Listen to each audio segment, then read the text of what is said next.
L is a length of pendulum.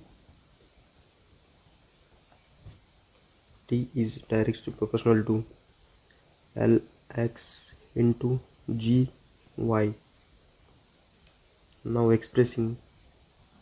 Now expressing length and gravity. Length and gravity in terms of fundamental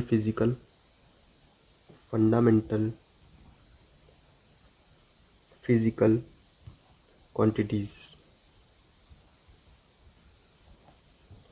T is directly proportional to L to the power x and into in bracket Lt to the power minus T bracket whole y.